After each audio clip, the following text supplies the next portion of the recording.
This is Section A to Z. I am Angel Russell, and I am here on the line with Dr. Rob Zeglin. And we are recording a very special episode because this is we're in quarantine. So usually we record in the same space and we get to see each other's lovely faces and we're at the same table. And it is not like that. So this is going to be like a weird episode, a little different, a little outside of what we normally do. We don't have a article for you guys today. You're just going to listen to us bullshit a little bit. We're going to talk about COVID and Corona and talk about what's going on with us and give you guys a sense of kind of what's going on with the podcast for a little bit. So let's shoot it over to Rob for a second. Rob, how are you handling your lockdown? Oh, poorly. I've come to so many, somebody posted this and I think it has felt the most true for me that I've come to the very abrupt conclusion that the pace at which I worked prior to COVID was probably unhealthy and unsustainable in any kind of long-term way. Because I'm just finding that COVID has forced me, I think, to move into a much more natural work pace. And I'm realizing how much kind of more relaxed I feel in general because of that. And I can't, looking back at how I used to work and the pace of it, I don't know how I did it for so long. And so it's an adjustment to adjust to this new kind of work environment, trying to do my work at the university plus write and all of that. And I think I'm adjusting to the pace. I don't know how else to word it. It just feels... I get that. Like it feels slower by comparison, but almost feels like this probably should be the pace I was working at before. Maybe. I don't know. So it's been an adjustment. Plus my wife and I are buying a house. And so of course now was the perfect time to choose to make that big life decision. So it's been an interesting 2 months, but we're getting through. I mean, to be fair, if you were trying to buy a house and work at your pre-COVID work pace, maybe that would not have gone well. So maybe this really is the perfect time to be buying a house. Yep. It just took the like cosmic forces, act of God level intervention for you to slow the fuck down. You're one of these I'll sleep when I'm dead people. well, and that's been the excuse I've been using around the apartment too, is for years I've been saying, oh man, if I was just home more, I would clean. But no, that was a fucking lie, because shit's still like getting clean. And now my excuse is, well, we're moving in a month anyway. So it's just going to get packed. Just put it in a box. How about you? What have you learned about yourself during the quarantine? Oh, Jesus. I was already sort of adjusted to quarantine life, recovering from back surgery. Oh, yeah. So I was down for the count with back surgery and I really couldn't leave the house. I wasn't allowed to drive. And like my walking was like around the block, so I wasn't really going out or doing things or connecting with people before. And that in that phase, I think that was a lot more depressing. Like that was a harder adjustment because I went from I had the adjustment you had where I went from like full blast. And then in my case, it was like full blast immediately to off. Like I didn't have a transition where I was still doing anything. I thought I would do things. And it turns out when you're recovering from a major surgery, you just want to sleep all the time. You don't want to write a thesis or whatever. So, so I didn't do any of that. I just bumped the table and the camera just shook and Steve's gonna yell at me. I don't do any of the things I said I was going to do. And I had to be okay with that. Like, okay with like setting different expectations and that I wasn't going to, like you said, the output wasn't going to be the same. But then when I started feeling better, I was doing all the Professor Sex stuff from the house and I was really productive and I had this really good flow going and I really loved that. And right about the time I started my new job and got used to leaving the house every day and going to work. And I don't love a 9 to 5. I liked working from home. Yeah. But that was the job. Right around the time I started getting used to that, I think it was like 3.5 weeks in, the lockdown hit and we were back at home. And so I was already kind of used to it. But I would say that I have learned that I like working from home, but I have to make very big distinctions between like what is home and what is work so that I can have some balance. Yes. Yes. Yeah. Yep. So in my case, we've got 4 of us here at the house doing it. So it's Steve is down in the living room and Johnny is with him. And then Lorelai's got the whole upstairs to herself. And I have taken over the back half of our kitchen because in addition to Professor Sex Stuff being a little adult, for folks who don't know, I'm working as a sexual assault victims advocate. And so I have to put myself in a space where I can have conversations that are confidential and conversations that are highly sensitive and not freak my kids out. And so I've made myself this little like work alcove.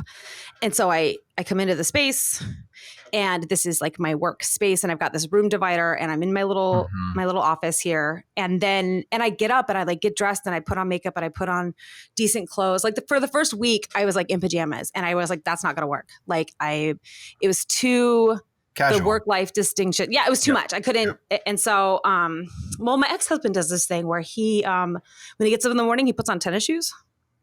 Like, even if he's not sure he's leaving the house, he just like, when he gets dressed, he puts on shoes. And he said for him, it's always like kickstarted in his brain, like to be productive and get things done and go. Yeah. And so it was kind of the same thing. Like I get up, I get dressed, I put on makeup, I do whatever I need to do. And then I start my workday. And then when I'm done with my workday, I go and change into my, casual clothes and take my earrings out or whatever. So there's those distinctions. So I don't know. What about you? How are you? I mean, work-life balance.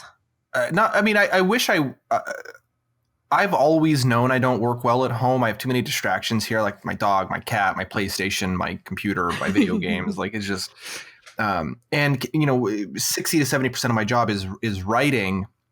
And I do my best writing at coffee shops and folks that know me, they know that like I do my best writing when I'm at coffee shops, and it's really thrown me off to have to try to find a way to write while I'm at home. My wife and I tried to like rig it up so that like Alexa would play coffee shop music, but then I would play on my phone like on YouTube, like a casual conversations background noise thing that someone created. And if I put the two together at just the right volume, it sounds like I'm in a coffee shop. But it still doesn't work because my dog jumps up on my lap or it just doesn't work. And, I'm lucky enough that my job has always been relatively flexible. The only times that I really have to show up to things is for class when I teach. Otherwise, I kind of have that flexibility. But I used to spend 10 to 12 hours at the on campus. And so my flexibility was all within that environment. And so if I wanted to write for 3 hours, I could, or if I wanted to go sit at Starbucks and grade papers, I could, but it was all in that work environment. Now that I'm in the house 24 hours a day, I can't just kind of pop over to the kitchen and it feels like I'm somewhere else. Like, no, it's you're still at home. So it's really disrupted mostly the writing. To be honest, the teaching online has been flawless on my end. I'll wait for the student evals to know if it's been flawless on theirs. I really enjoyed it. I don't mind the meetings on Zoom so much. I don't really people very well anyway, and so there's some benefit of having the Zoom meetings. All my clients are now telehealth. Yeah. So the hardest part has been the writing, and it's because I just don't write well at home. I will say I don't write well at home. I will say, like, I have not had any illusions about getting any work done on like my research, my thesis that's just been sitting. Like I can see my packet of like my thesis research documents, like my files. I can physically see them. Like they're sitting here in my workspace calling to me, and I've just like shushed them. Like I'm in a different space where like it's okay if I wait, if like that holds off, if I don't add that to my plate right now. But I can say like I write well at home when I'm the only one here. I'm fine. But when there's a house full of people and the animals and the serious wants to go in and out and in and out and in and out. And so I really might have a deep level of empathy for that. So yeah, for sure. Well, I will say for both of us, we're in a deep place of privilege in terms of the fact that we just still have jobs. That can be done. Yes. Yes. Yeah, that's fucking awesome. Didn't you say your honey is furloughed right now? Yeah, she got furloughed pretty early on in all of this, and it's again we're in a space where thankfully we've been able to absorb that hit. Again, the timing wasn't wonderful because of the house situation. The house, yeah, I thought about that. It wasn't ideal, but we are lucky enough that we've been able to absorb that. And I saw a post on Facebook that really I think is going to require a conversation, which maybe we probably should have been having already, which is this whole fiasco has truly shown everyone who the real essential folks are. And I mean, when you think about who needs to show up physically to work in order to keep things moving, it's not the CEOs of businesses. It's really, I think, opened up eyes to our economy and privilege and priorities. Yeah, and how we take care of each other and speak about people in different fields. And it's been an adventure, not necessarily a good one, but it's been. I hope that we're able to genuinely learn from it. You know what I mean? Like I hope that we're able to I hope enough people are able to have that same like takeaway, to look around and say like, okay, what is this really telling us about who's essential? And what is this really telling us about the value of these people that have to show up to keep us moving? And because I'm a little, the other posts I see that kind of make me feel a lot of anxiety is people who are like ready to just get back to, they say that phrase back to normal. It's very interesting to me to think that anybody thinks that we will get back to the way things were before. Yeah. Like that anybody thinks that it will ever be like it was before this, or like what do people think normal is? Like, what is that? Do they just mean that they can leave their house again without worrying about getting sick? Because we're a very, very long time out from that. And I mean, like a very long time. We're not like a month out from that. Like that's, it's so big. And I've been listening to the podcast Science Versus from Gimlet Media. And they've done their whole season on coronavirus. So if anybody's interested in like really deep diving the different aspects of coronavirus, the different impacts of coronavirus, kind of picking apart good news, like reliable news from scare tactic news or news that's trying to like pretty this up too much. Like they get all the scientists in and all the experts in, and they've been deep diving. And so tuning into that space and hearing what they're doing has been really helpful to me in terms of information. Well, but go figure, letting science be the arbiter or the influencer of decision making. I mean, wow, what a foreign fucking thought that is. Well, yeah, it's definitely not how we govern the nation. Yeah. So, did you see they just opened up the beaches? That's what I was watching when you and Steve were like, "Are you listening to something?" I was listening to the press conference where they were opening up the beaches, but it's not porn. It was not this time. No, that's one of the adjustments I've had to make was like I now have I have a work computer and I have a porn computer, and they stay in separate rooms, and they don't, because I need there's your work-life balance. Yeah, well, I don't want bad behavior to like transition over to back when I go to campus. If I start to like let those two venues merge again, I don't want to start to get confused halfway through my day at the university. So I'm very careful. Pavlovian response to certain like notification sounds. Exactly. Yeah. You get an email and suddenly you're sweaty. Yeah.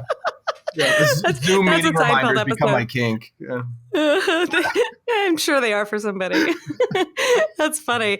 I'm in this like Facebook group that's it's basically just essential workers all sharing like Facebook appropriate lewds with each other. Oh yeah. And it's really cute because everybody's just sort of pumping each other up with like suggestive photography. But I just thought like, what a fun way to cope with like a global trauma is everybody's just in this group like, I'm off to my job as a nurse. Here, have a picture of me in my hot bra. Like it's really great. Yeah. But it's such an interesting, weird, like I'm sure an anthropologist is going to love this someday.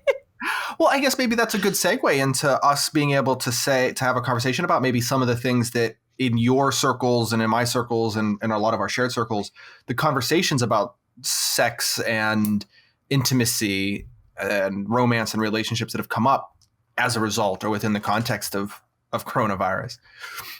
Yeah. Well, here's a fun one.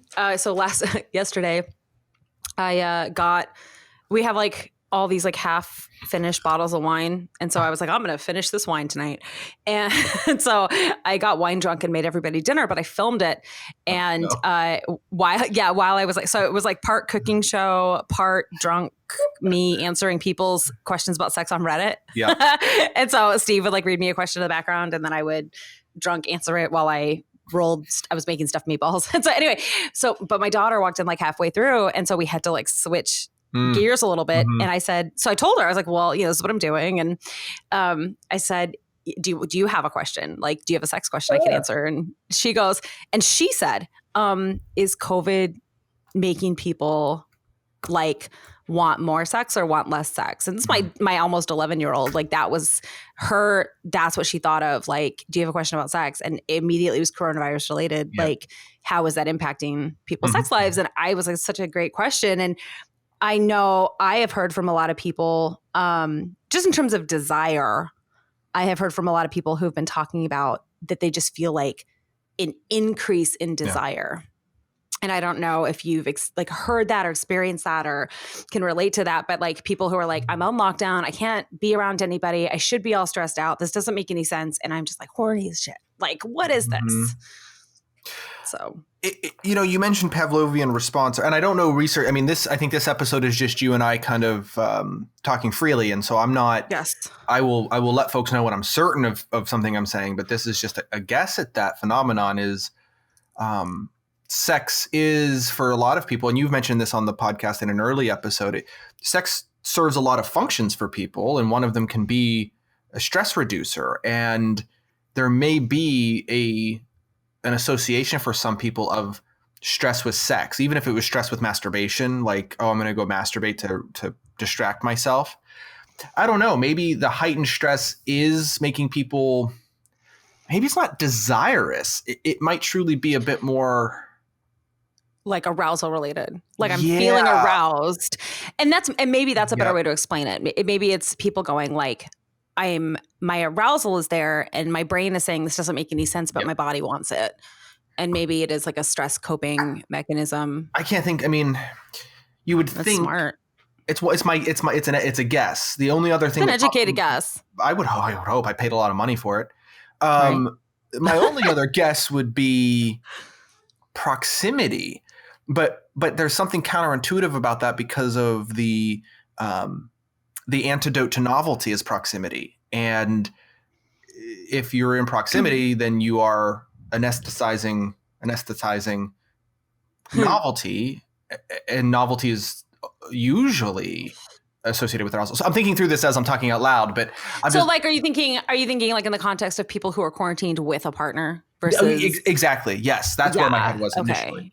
I could see that. Now that you say that with folks that maybe are quarantined alone, then it might actually be, okay. So that makes more sense to me then, that if they are alone, and quarantined alone, that maybe desire would go up more, particularly probably among people. I mean, if you think about the circles of sexuality, you got intimacy and sensuality, and those skin hunger people might be literally craving touch, and that craving translates into a amorous or desirous phenomenon. And same thing for intimacy. People aren't getting a lot of intimacy right now, and so that craving might be turning into a libidinal kind of thing. I don't know. I'm thinking out loud. Or what do you? Where are you at with all this?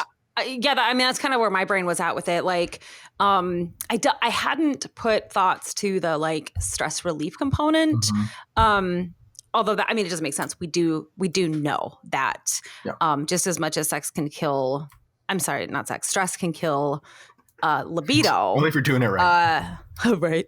That stress can kill libido. We also know that,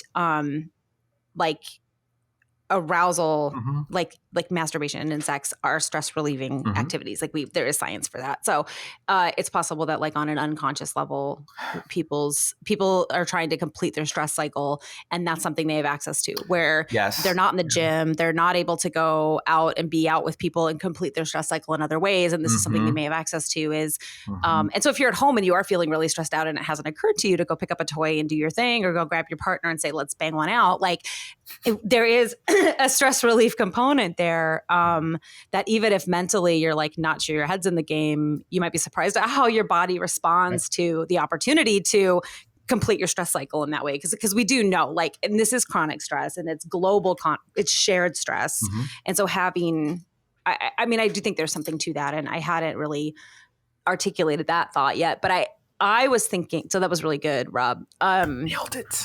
You nailed it. I was more thinking about the like the skin hunger thing and the like just missing people. And one of the ways that like missing other people can manifest is, I mean, our sexuality is a part of our whole selves, right? It all connects. And so if I'm feeling really lonely or feeling really disconnected, one of the 15, 20, 30, 100 ways that I connect with others is sexuality. And whether that's one other or 10 others, like my sexuality is part of how I make connection. And so it makes sense that like your body, your brain, your whatever are reaching for something. It's like you've got these sort of invisible tentacles just like reaching out, going like some satisfaction. And so of course that would come up for people. So I was kind of thinking of that, whether you're with a partner or not.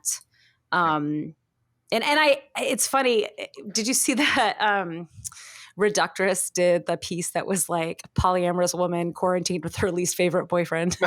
No. I was cracking up.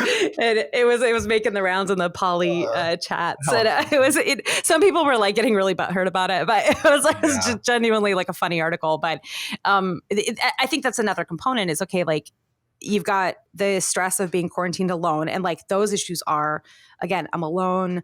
We're saying quarantined, but social distancing alone. Like not everybody's stuck in their home, but whether you're stuck all the time or you can only get out a little, we've all had a massive decrease in connection. So you've got people kind of on their own.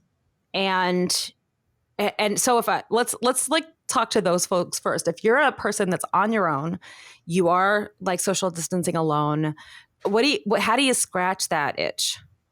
You know, one thing that's come to mind, and you keep hearing in the COVID mental health circles, like learn a new skill. And I think a sex extension of that can be like learn a new yum, because our lives are so fast paced. We have so many places to go that we fall into stereotypic, both masturbatory, but also partnered sexual behaviors. Like everyone, people listening, if I were to like, you know exactly how you make yourself come. You can like, you just know the steps, know what works for you. It's stereotypical. There's no romance. You're just in there like, and you know it. You like, know the buttons wham, bam, thank you, man. Yeah. Like you just do the thing. And and there's to a an point where it elegance becomes to very that. routine. There's an elegance to it because you can just bang one out like, right after walking the dog before you got to go to work. But I think now's an opportunity for people to find a new yum, like learn a new skill, learn a new yum, maybe mix it up a little bit, fall out of that stereotypic and explore yourself a bit more. Is there a new sensation that you can open yourself up to? Ones that either you want to cross off the list or ones that you want to maybe explore more because you didn't think that they'd be on the list.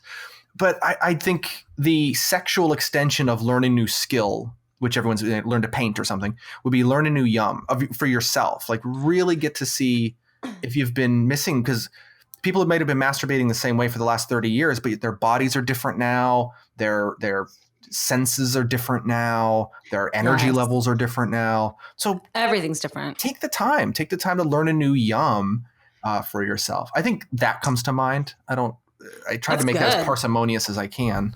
No, it's good. Like a couple of weeks ago, I put an article out on the blog about erotic massage for one. So this idea that I romance myself or kind of create a new context for self-pleasure. Yep. And so, the same thing, just going, okay, like what do I normally do?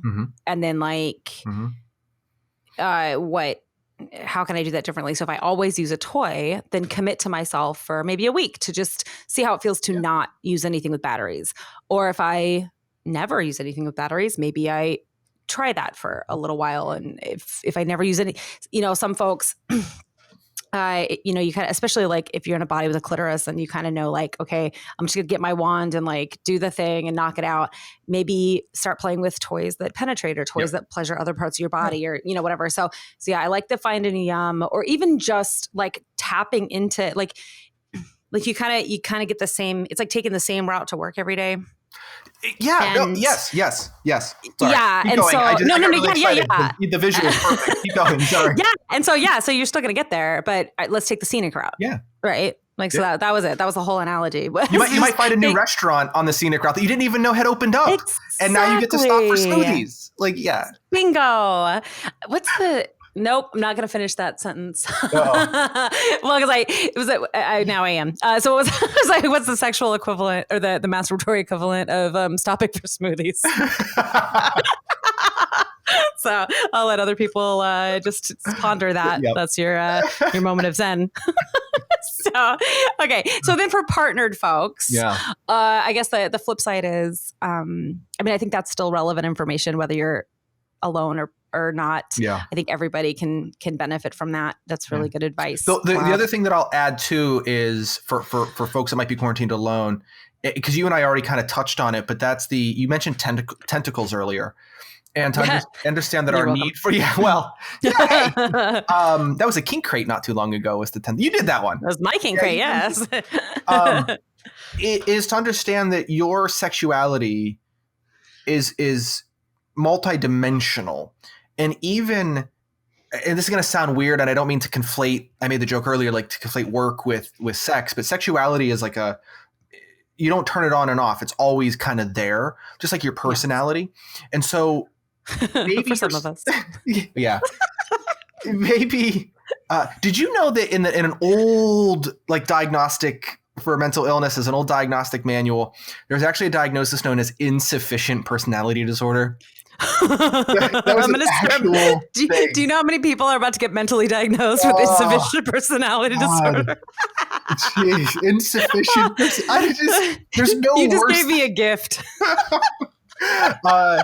But so for some folks that might find intellect stimulating, there might be venues that you can engage with that aren't meant to be sexual. And I'm not meaning to force sexuality onto venues where it's not supposed to be. But for you, showing up to, I'm going to go like classic bad example, but like a book club, like being able to do a virtual book club and have that kind of intellectual stimulation, you're not sexing up the environment, but a part of you is being satiated there that can't do that by going to well, I don't know how intellectual some bars are, but like going out and having conversations with your colleagues or friends or partners that you find intellectually stimulating. So don't let those other parts of you, those other tentacles atrophy at the expense of what seems like it's sexual. Like, my only sexual use of Zoom or of Skype is like, we're going to do cyber sex. No, don't forget that your sexuality is just as complex and multidimensional during quarantine as it is when you're out at a bar having intellectually stimulating conversation or humor or whatever it is. I'm just using intellect right now. So don't forget that either. It doesn't always need to be mash your genitals and occasionally do it with a camera. It's your sexuality. Make sure you satiate those other parts. That's brilliant. Awesome. Yes, thanks. Absolutely. And if you I'm done now. Like, bye. No, right. And mic drop. Please don't drop that mic. Thank you. Gorgeous mic. Yeah, it's a loner to me. So so yeah, I love it. I was gonna say even to like take it like even like a step further. To borrow a book from the BDSM folks, or a page from the book of the BDSM folks, is what I should have said.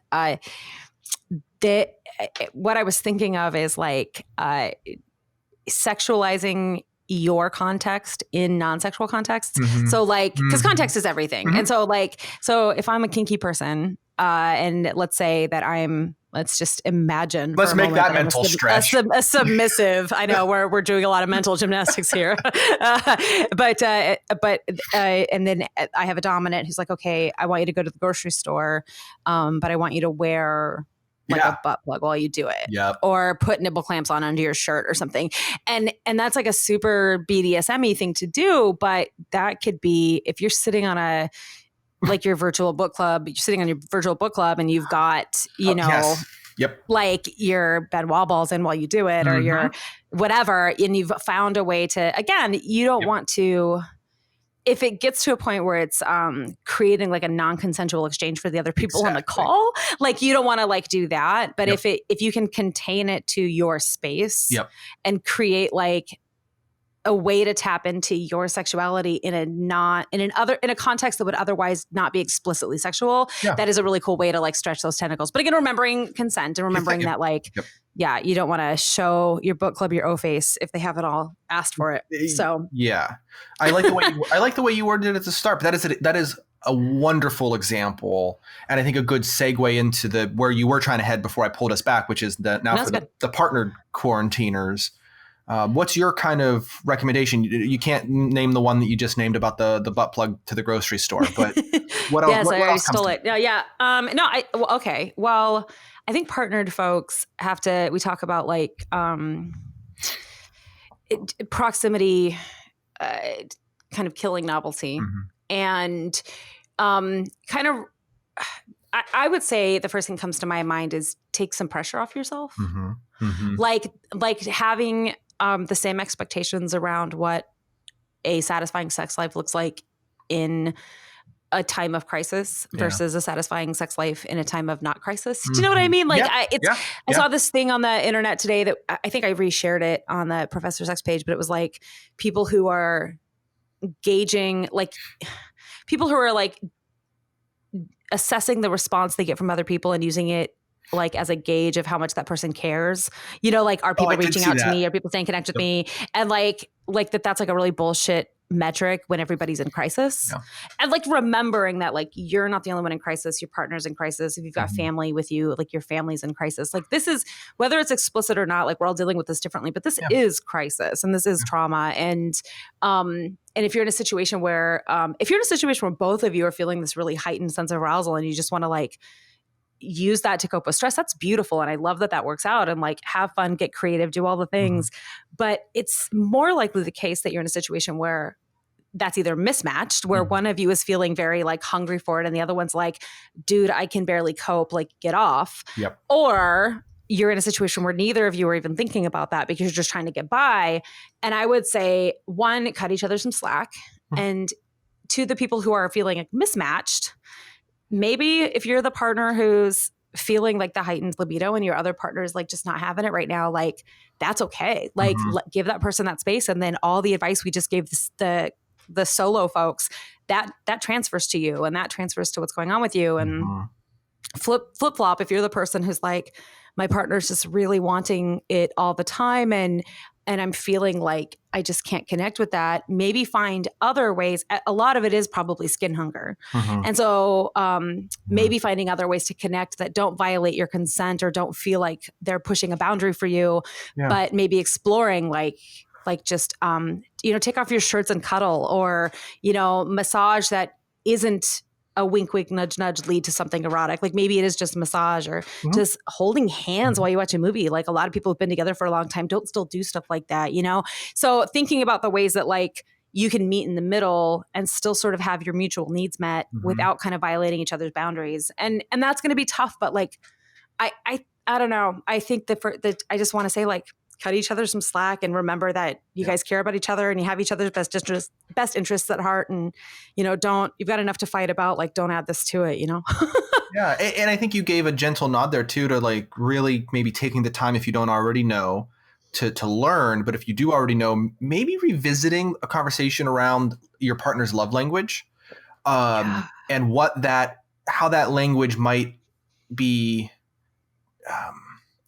also in crisis, or the needs are going to somewhat be different now that the crisis situation is here, that what maybe felt satiating before no longer does, or what maybe the love language is slightly different now, but maybe revisiting that with your partner to figure out what their language is in a confined environment, because that puts pressure almost by definition. Even physics says that constrained environments have more pressure. So Yes. maybe yay, physics. Um, Yeah. it, Science. it might, the language just might need to adapt a bit for both of you. And so having that conversation. And I think in I some love ways, that. when you were talking, that came to mind.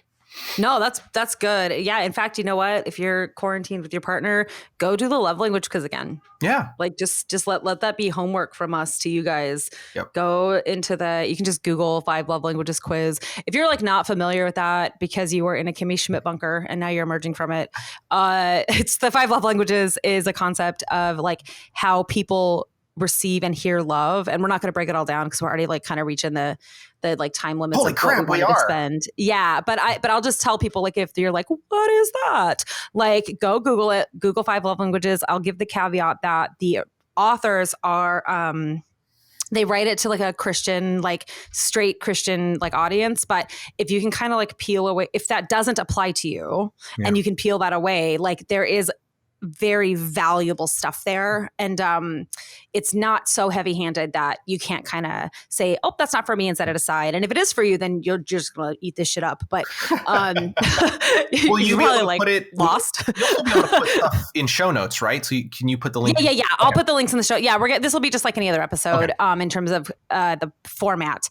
Yeah. So yeah, I'll put the links in the show notes to that. But yeah, so just but if you think you're like, oh no, I totally know my love languages, I'm such an expert, like that idea that how we kind of give and receive love, trauma and crisis do shift those things. Like what we know about trauma, what we know about crisis, what we know about big life changes is that it does shift like the way that we process our emotions, including how we feel love and how we communicate love. And so I would say do the love language quiz again. That's really good. The thing that I think stands out to me is, and you touched on it, so I probably won't have to belabor this too much, is having an actual conversation with your partner, because you're going to be seeing your partner, particularly if your partner's still going to work virtually, in different contexts and venues, and probably with different personas than you're used to. A partner of mine shared with me, I think it was an Instagram thing or something, where it was a husband, I think, that commented on his Twitter, like, I just heard my wife on her Zoom meeting say, we're going to circle back to that. I didn't know that my wife was a let's circle back to that kind of boss. Yes. And so like, it's these kind of, you're seeing your spouse or your partner in these different contexts and with different personas, and they might get up from an angry meeting, and if they were at the office, they'd be able to walk around the building. I mean, for me, if I have a shitty meeting, I usually walk to Starbucks on campus, and that's I've been there. 7, right? It's like a 7-minute walk. I can wait in line. That's another 45 minutes, and then back, and I can walk it off, and I don't have to expose like Nikki to a lot of that.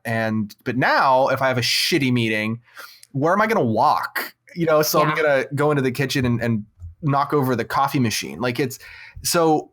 I think helping the two of you understand, to have a conversation, to understand what you need, like this is how I am after a shitty meeting. I just kind of need to walk, or I need, so I'm going to go into the bedroom or whatever. I'm going to go up and down the steps, or if you're in an apartment like we are, like I'm going to go outside. I don't know, like obviously, but like go stand on the balcony or something. But renegotiating those things. But it comes to mind, and I think this is based, as you were talking, on a conversation I had with a colleague / friend of mine, of how, going back to the novelty thing, even just like her and her partner like shower together frequently, and because they don't see each other a lot. They're both like uber super powered professionals, right? And they don't see each other a lot because of their work schedules. And so when their schedules overlap, like he'll be leaving because I think he works at night or something like that, or later in the day, and she's coming in, and so they like shower together as like their way of like being skin hungry. I love that. But now that they're in the house together for 24 hours, they see each other 24 hours a day. And so they don't need that same level. So if one of them would have throttled that down, but not communicated that to the other person, Yep. I was just thinking, ooh. Right? So Yeah. so just communicating, like, I don't need, like, that's sweet when we do it. And it turns, like, I really enjoy that part of our life. But right now, if I want to see you during a meeting, I just got to kind of like turn my chair because there you are. So it's just helping the other person understand that if you're creating distance, it's because you're in a different headspace, you're in a different zone, or maybe you do need to be closer because of needs that you have in your love language. Yes. My wife knows that, like, so Tuesday nights I still have clients, and I still drive down to the therapy, the physical office where I used to see clients face to face, just because I like to get in the mental headspace of, Oh, that's cool. I'm in therapy mode, because I spend 90% of my day in either professor mode or like professional mode, like writing or attending meetings. Clinical mode, clinical mind, it's just a different headspace for me. It's a different way of thinking about it. It is. And I can't do that here. I've got to go to the office. I lock myself. No one else is there. And I do my telemental health from there. But I think it's an opportunity for both of us to, like, breathe. And then afterwards I come back and it's nice to come home. But well, and that feeling, that it's nice to come home feeling, if people aren't getting that, they're not getting the it's nice to come home because they're always home. Yep. And you start to build a little resentment, and that's it's if you're feeling that, it's not your fault. Like, that happens. Oh, absolutely. Like, it's totally normal and natural. And so I want to piggyback and add also the advice, like, because people have a lot of time on their hands to do some reading, the 4 agreements. Yeah. And one of the 4 agreements is don't take anything personally. Yep. And I think all the 4 agreements really have application here. But again, in the interest of time, I'm just going to focus on the one, don't take anything personally. It can be impossible to process not to take something personally when your partner is looking you in the face and going like, you left your cup out for the 15th time and I'm going to murder you or whatever, and you guys are having that struggle. Did you talk to Nikki today? Are you messy, Rob? Well, the number she may have counted and sent me a picture of the number of coffee cups that I had on my sleeve all over the house. Yeah. Did you see the thing that was like, it was like pro tip for working from home. Create a fake person that lives in your house and be like, damn, Carol. Yeah. Damn, Carol, you left another mug out. Like, and Steve goes, oh, you mean name your passive aggression? I was like, yes. Yeah. So, and what's funny was so many people very sincerely were like, that's such a good idea. I was like, it's like, yeah, man, whatever gets you through it, You and I have had this conversation about, like, polyamory and consensual non-monogamy, but I think there's an opportunity here too to understand that your partner, when they're at work or at the office, they have these other people in their lives that get to fill and meet certain needs. And so, like, the people at the office they can kind of gossip with, or their friends that they get to bullshit with, those outlets are now considerably more constrained. And there's a lot of pressure on both of you to become more of those things for each other. That now I have to be the friend and the colleague and the gossiper and the cute barista that I flirt with. Yes. Like, it's your partner now has to be 100% of those things that normally you could spread out that responsibility. And your partner's capacity to just be themselves is diminished. So exactly. Yes. I need you to be a cute barista for the next 7 minutes. But I need you to, this is the important part. I need you to fuck up my drink so that I can be mad at you. Oh, I know that's your kink. I know you secretly love it when they mess your shit up. I imagine you're disappointed when they get it right. If you want damn it. That day that you stepped in to try to help and then just That's funny. That also sounds like fun role play. So pick the innocuous fun person that you like to flirt with and say, like, I need you to be that sexy pharmacist that tells me I'm here too early and I need to wait another week. Be a little bossy. That's part of the shtick. If you're feeling really kinky, please offer me a free blood pressure test. I see you like getting ties out of the closet. So yeah, but yeah, I assume on a serious note, we're saying that like our partners cannot be everything to us Yeah. on a good day. Yeah. And so now here we are, and everybody's not on their best days, and we're like, I don't think anybody like is consciously saying, please be my everything. I think it's just happening that we're like, I need all these things and nobody's here. You're the only one here. And so just like remembering that like your partner's looking at you with the same eyes, like, please be everything to me. And you're both looking at the other person going, I cannot do that for you. And so, you know, you're in the boat together. And I don't know if it's not like there's a book for this. Yeah. You know, I would love to see, and maybe I need to do some Googling, who was writing relationship books in 1918 during the influenza in 1918 and seeing how they were giving marriage advice then. Like, that's really interesting. Yeah, I love that idea. Yeah. So, I mean, I don't know, like sex ed didn't start until the 20s. So I don't know, like, I'm sure somebody out there was telling people like, you're trapped in your house with your spouse. This is what it looks like. Cause that was right at the turn of industrialization in the country when people were finally leaving the house to have jobs. And then all of a sudden everybody's quarantined at home. And so we have done this before historically. Yep. And we do have a pattern. I'm sure somebody has thought some of this through. So maybe I'll see what I can find.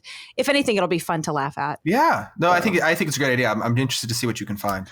Cool. All right. So that's a good place for us to kind of maybe start wrapping up a little bit. So to give people a setup of kind of what we've been talking about, we are going to take, as you've noticed, like we haven't had any content for a little while. I had to get tested for coronavirus, not once, but twice. And, we just, between that and I've got the kid, you know, everything is what it is. And so just like you all, we are also quarantined and also locked down. So locked down. So we have not been recording. We made the decision to hand off some gear and get set up to do some recording from home, but it's definitely not, adjustments have to be made. And so we're going to take a little break. If this looks like it's going to stretch on for a little bit, we are going to regroup privately and figure out what this will look like. And the podcast might change shape a little bit for a while. And but for now, you guys can follow us on social media. Yep. Rob, why don't you tell them where they can find you? The one that I use the most often for this kind of stuff is on Twitter, and I think Steve is already kind of started plugging that at the beginnings. It's the Coun Prof, because I teach counseling. And so it's TheCounProf, the Coun Prof on Twitter. Perfect. And then I'm going to put a plug out to, I'm trying to think about how to word this, and Angel, you'll know why in a second. There is a group that is in the process of forming that is being led by counseling students, and the aim of that group is to help people living in Florida cope with corona and the quarantine and the mental health and psychological effects of the quarantine. And so if you want to check that out to get connected to that, because there will be live support groups starting very soon. They're on Facebook, and they're called Florida Calm, and the for Facebook, it's at FL Calm, CALM. So that's something else to check out. Oh, that's fantastic. That's a good resource for me to know too, for my clients. Absolutely. Fantastic. So, and my stuff, I'm on a bunch of places. And so kind of the best way to get a hold of the Professor Sex stuff directly is to just go to professorsex.com. And then at the top, there are social media like thingies up there, and just push the button for the one you want. And actually, if you go to the About page and you find Rob's shiny face, his social media stuff is there too. So if you're looking for us and you don't remember any of this, just go to professorsex.com and all the stuff is there. And if you're like, this is the first time I've ever heard this crazy show, what's going on here? And you want to hear like the podcast as it's meant to be delivered, you can find all the backlog of Sex from A to Z up on professorsex.com/podcast, or just go to the website, click the links. It's all really easy to navigate. Because I go out of my way to make it easy to navigate. And so, definitely be reaching out to us, follow us. I have been trying to create some other content too. And I've got some stuff I think coming out in a little bit, but I don't want to overcommit and under deliver. Yep. So I'll, once it solidifies more, maybe I'll do a little mini announcement thing And yeah, just stay tuned and make sure you're subscribed, because again, it is going to be a little while probably between this episode and the next one. And so if you're subscribed, then you'll just get the notification when the next one comes out and you won't miss out. Yeah. And so wherever you're at, wherever you're listening to this or watching this or wherever you're at, hit the subscribe button, and then we'll be around. So thanks for checking us out during quarantine. Yes. I know, I think there's a thanks there too of like with everything going on, yes, taking the time to check us out and keep up with us. And we appreciate it very much. For sure. Yeah. Like Rob said, thank you so much. And Rob can't see this, but I am at the bottom of my glass of wine. I just finished my drink. I made a Jack and Coke, and I literally just drank the last little sip. So you and I it's perfect. Yeah. I was like doing the like thing where you tip the glass and try to like get droplets out of the bottom like a total drunk. So I'm like, all right, that means it's time, because I got to get up and refill my glass. So I'm going to use that to say goodbye to all of you wonderful folks. And this will be the spot where we end. So Steve knows this is the end of the show. So thank you so much. And I'm waving at my camera, and I'll see you guys next time. Okay. I got to hit the stop recording. My mouse doesn't want to find the thing. It's a touchscreen, Angel. Stop being stupid.